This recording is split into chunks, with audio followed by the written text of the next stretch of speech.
Jurassic Island, premier parc dédié aux dinosaures de toute la Caraïbe. Parcourez le parc à la rencontre de dinosaures animés à taille réelle. Au programme, plongez dans l'ère du Jurassique en réalité virtuelle avec la toute nouvelle attraction Jurassic VR. Infos et adresse sur le site www.jurassic-island.com. Venez vous fondre le temps d'un instant dans un autre monde. Martinique Actualité. Ce mardi matin, une perquisition a été menée au siège du RPRAC à Sainte-Thérèse, à Fort-de-France, par les forces de l'ordre, accompagnés d'agents de la brigade financière du Lamentin. L'objectif était de saisir des documents liés au financement de l'association. Cette opération a fait suite à des perquisitions précédentes début janvier effectuées chez la secrétaire et la trésorière de l'association. Aude Goussard a indiqué que tout s'était déroulé dans le calme et a exprimé la volonté de l'association de collaborer pleinement avec les autorités, soulignant leur démarche de transparence pour dissiper les suspicions. Rodrigue Petitot et Aude Goussard, respectivement président et secrétaire du RPRAC, s'en font écho. Ils sont venus ce matin très tôt alors qu'ils savent que c'est pas chez moi. Alors ils sont venus, donc j'ai refusé de les suivre parce que j'estime qu'ils savent où me trouver à des heures correctes. Ils viennent faire du buzz, ils viennent faire du tapage sur une perquisition qu'ils savent très bien et qu'il n'y a rien en fait. S'il y avait quelque chose à cacher, depuis le temps qu'ils sont venus, ça aurait été déjà caché. Donc ils font du cinéma, mais bon, on vient, il n'y a rien. Il n'y a rien. Eh ben, on reste dans la logique où on ne va pas chez Bernard Ayotte, mais on peut mettre de gros dispositifs. Moi, je dis franchement, le budget de la sécurité intérieure du ministère de l'Intérieur est en train d'exploser par rapport au nombre de personnes qu'on nous met sur le dos. Mais nous sommes transparents, nous n'avons rien à cacher, nous y allons. Les usagers du transport maritime en baie de Fort-de-France sont toujours confrontés à des rotations réduites avec seulement un 30% de la flotte opérationnelle. Blue Line, l'opérateur, annonce que le service ne sera rétabli qu'en octobre 2025 après des travaux de modernisation des navires. En attendant, la compagnie collabore avec les autorités pour améliorer la sécurité et les conditions de transport. Les usagers frustrés par la situation ont prévu une réunion avec les acteurs concernés pour faire avancer cette situation. Éducation en Martinique, la rectrice de l'académie, Nathalie Mons, a fait le point ce matin sur les avancées des élèves martiniquais. Si des progrès sont constatés, notamment en primaire et au lycée, des écarts persistent, surtout au collège. Les élèves en éducation prioritaire, qui représentent une grande partie des effectifs, rencontrent encore des difficultés, notamment en compréhension de textes et en mathématiques. Pour y remédier, l'académie mise sur des classes allégées, des formations ciblées pour les enseignants et des programmes de soutien dès le primaire. Malgré des résultats positifs, la route reste longue pour réduire les écarts avec l'Hexagone. Violences faites aux femmes, le ministre de la Justice, Gérald Darmanin, annonce plusieurs propositions législatives. Ces mesures qui seront examinées cette semaine à l'Assemblée nationale comprennent l'allongement de la durée de la garde à vue à 72 heures dans le cas de violences sexuelles aggravées et de féminicide. Le ministre propose également d'alourdir les peines pour les viols sériels avec une peine pouvant aller jusqu'à 30 ans de prison contre 20 ans actuellement. Par ailleurs, il veut introduire des circonstances aggravantes pour les viols commis au domicile de la victime ou lorsque le viol est prémédité. Enfin, Gérald Darmanin évoque l'extension de la procédure du plaidé coupable en matière criminelle, permettant à l'auteur d'un crime de reconnaître ses faits en échange d'une peine proposée par le procureur en présence de la victime. Le ministre réaffirme également son soutien à la définition du viol, prenant en compte le non-consentement de la victime. Budget 2025, le Parti socialiste a suspendu ses négociations avec le gouvernement après les propos controversés de François Bayrou sur l'immigration, qualifiant la France d'approchant une submersion migratoire. Cette réaction survient après un échange tendu entre Boris Vallaud et François Bayrou à l'Assemblée, où ce dernier a maintenu ses déclarations.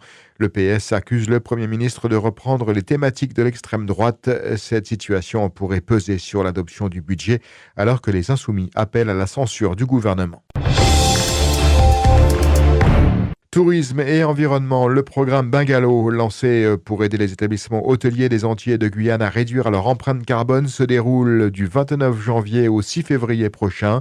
Il vise à accompagner 93 hôtels, résidences et gîtes dans leur transition énergétique pour diminuer les émissions de gaz à effet de serre. Des réunions d'information gratuites sont organisées à partir de demain en Martinique, puis en Guadeloupe le 3 février et en Guyane le 6 février. Elles visent à sensibiliser les professionnels du tourisme aux économies d'énergie, à la réglementation et aux avantages compétitifs d'une démarche plus responsable. Écoutons Christophe Filippono, directeur général de la société Tipeee, spécialisée dans le bâtiment durable. Ce qu'il faut savoir, c'est que la particularité du programme Bungalow, c'est contrairement à ce qui se passe d'habitude, de traiter ce sujet-là uniquement par la partie technique, c'est-à-dire audit énergétique et puis préconisation technique.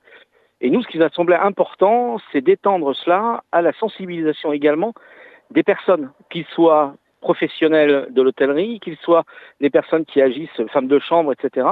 Et puis les clients, sachant que on part du principe que nous, pour économiser, il faut compter, d'accord, c'est ce qui d'habitude on fait, mais pour être performant, il faut rendre les anges sachants pour qu'ils puissent prendre les bonnes décisions. Et c'est ce qui fait l'originalité du programme. C'est un problème pédagogique. Pour vous dire, on a fait une première partie de ce programme sur l'île de la Réunion et Mayotte entre 2020 et 2022, et on s'est aperçu que parmi toutes les solutions d'économie d'énergie que nous avions, qu'elles soient techniques ou comportementales, qui représentaient pratiquement une possibilité de 30% de baisse des consommations, eh bien, il y avait 20% de ce volume-là qui pouvait être fait simplement par une meilleure compréhension des éco-gestes, ce qu'on appelle les éco-gestes, de l'ensemble des acteurs. Et nous, on va l'accompagner pour qu'ils puissent introduire dans ces notions, effectivement, cette baisse des consommations d'énergie et son impact carbone qu'il peut avoir au niveau de son activité. Et c'est ce qui diffère par rapport à d'autres sujets, c'est exactement on se met à côté de lui, considérant que c'est pas son métier de base, quoi.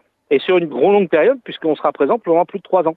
Et la participation aux réunions d'information est gratuite sur inscription sur le site www.cee-bungalow.fr. Ça se passe demain après-midi dès 14h au Caribéa à Sainte-Luce. Carnaval à Saint-Martin, suite à l'annonce de la suspension des mardis de Grand Casse 2025, la collectivité a justifié son manque de subvention par un retard dans les démarches de l'association organisatrice. Le comité a sollicité des fonds en décembre, mais selon la même collectivité, une réponse ne peut être donnée avant le vote du budget primitif prévu fin février ou mars. En outre, la collectivité souligne que l'association a été informée dès 2024 qu'elle devrait désormais financer elle-même la mise à disposition des barrières et des équipements électriques. Malgré ces désaccords, la collectivité saint-martinoise assure vouloir soutenir financièrement l'événement, à condition qu'il repose sur un modèle économique viable au-delà des seules subventions publiques. Le comité n'a pas encore réagi officiellement à cette réponse. À l'international, ce mardi, plusieurs ambassades à Kinshasa, en République démocratique du Congo, ont été attaquées par des manifestants en colère contre le conflit dans l'est du pays. Parmi les diplomaties ciblées figuraient celles de la France, du Rwanda, de la Belgique et des États-Unis. Le ministre français des Affaires étrangères, Jean-Noël Barrot, a qualifié l'attaque d'inadmissible. Cette montée des tensions fait écho à la guerre en cours dans l'est de la RDC, où les rebelles du M23, soutenus par le Rwanda, affrontent l'armée congolaise avec Goma en pleine crise. L'Union africaine appelle à un cessez-le-feu et au respect de la souveraineté du pays. Le golfe du Mexique pourrait bientôt être renommé golfe de l'Amérique, comme l'a proposé Donald Trump. Google a annoncé sur X qu'il suivrait ce changement sur ses cartes, respectant ainsi sa politique de répercuter les dénominations officielles. Ce changement fait suite à un décret signé par Trump qui impose désormais l'utilisation du nom golfe de l'Amérique sur les cartes officielles et dans les communications fédérales américaines. Football, ce mardi soir, 4 matchs de la 15e journée de Régional 1 sont programmés après avoir été reportés en raison des intempéries du week-end dernier. Le CO Trenel affronte le Golden Star au stade Louis-Achille dans un derby, il faut y aller, avec le Cote qui cherche à confirmer sa forme après une victoire importante.